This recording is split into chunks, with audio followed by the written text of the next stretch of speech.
세상이 눈부시게 발전하는데도 빈곤이 사라지지 않는 이유는 무엇인가? 여기 모든 조건이 훌륭한 토지가 무한히 펼쳐진 평원이 있습니다. 어느 날 이 비옥한 땅에 첫 인류가 등장합니다. 이 사람의 이름을 존이라고 불러볼게요. 존은 이 지역의 훌륭한 컨디션에 깜짝 놀랍니다. 토양이 비옥해 무엇을 심어도 잘 자라고 사냥감도 많으며 강에는 최상급 물고기들이 번쩍거리는 말 그대로 유토피아 같은 곳이었죠. 존은 한 곳을 정해 집을 짓고 정착하기로 마음먹는데요.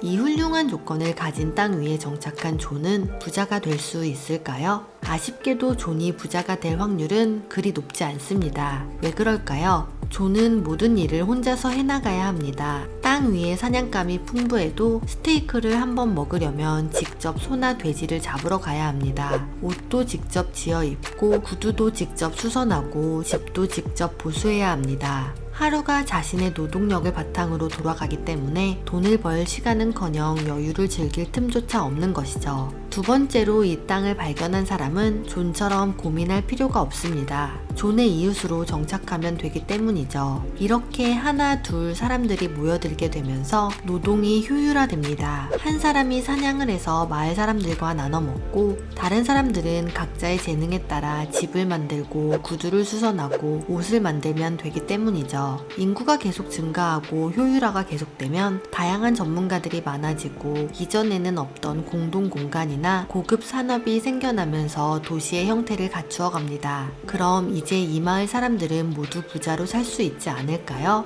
산업혁명 시대를 지나 분업화를 통해 노동의 생산성이 향상되어 노동시간은 줄고 물자가 풍부해지자 사람들은 모두가 가난 없이 다 함께 잘 살게 될 것이라는 희망을 품었습니다. 하지만 산업혁명이 일어난 지 200년이 지난 지금 우리는 넘쳐나는 물질의 풍요 속에서 살고 있지만 여전히 가난은 사라지지 않았습니다. 사회가 이토록 빠르고 눈부시게 발전하는데 빈곤이 사라지지 않는 이유는 무엇일까요? 왜 생산력이 증가해도 임금은 최저 생계비 수준으로 유지되는 걸까요? 이런 빈부격차의 가장 큰 원인으로 토지를 꼽은 사람이 있습니다. 처음 마을이 생겨나고 인구가 일정 수준으로 증가할 때까지는 모든 사람들이 큰 빈부의 격차 없이 살게 됩니다. 그러나 인구가 계속 증가함에 따라 첫 번째 정착자가 자리 잡은 곳은 점차 모든 방면의 편의성을 갖춘 생활의 중심지가 되고 토지의 가치가 올라갑니다. 기술자, 공장주, 상점주, 전문직 종사자들은 사람이 모여있는 곳에 자리를 잡으려고 합니다. 처음에는 새로운 기능을 하는 다양한 장소들이 생겨나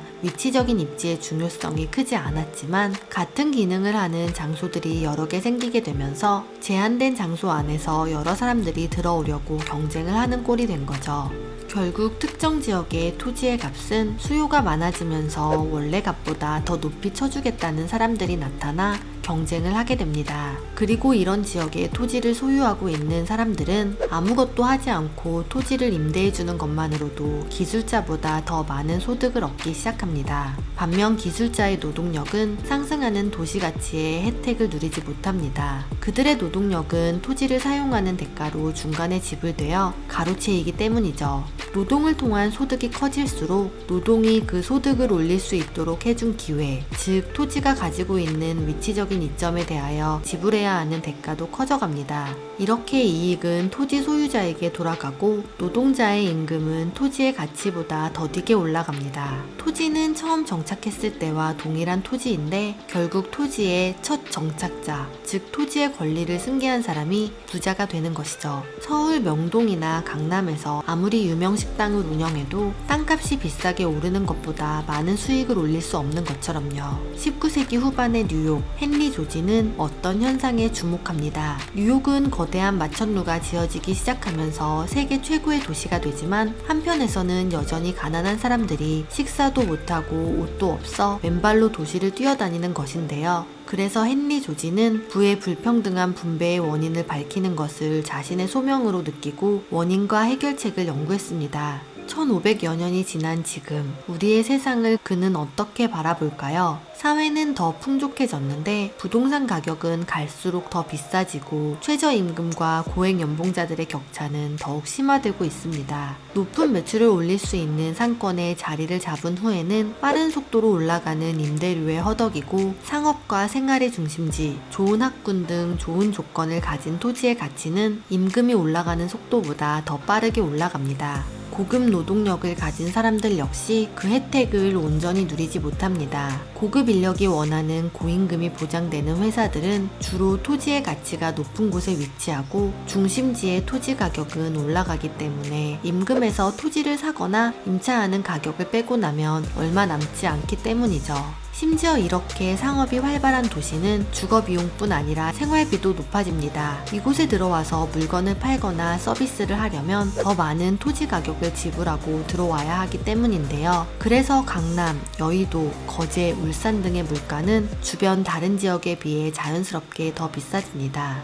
100여 년이 지난 지금까지도 토지 소유주의 힘은 막강하며 여전히 헨리 조지의 이론이 반복되는 것처럼 보이는데요. 달라진 것이 하나 있다면 이제는 토지의 개념이 실제로 존재하는 땅뿐만이 아니라 온라인상으로도 확대가 된 것입니다. 처음에는 모두 동일한 가치를 가지고 있던 온라인 서버에 앞서가는 이들은 많은 사람들이 모이게 하는 트래픽을 만들어 자신의 온라인 토지의 가치를 엄청나게 올라가게 만들었는데요. 구글, 페이스북, 유튜브, 인스타그램 등이 이에 해당합니다.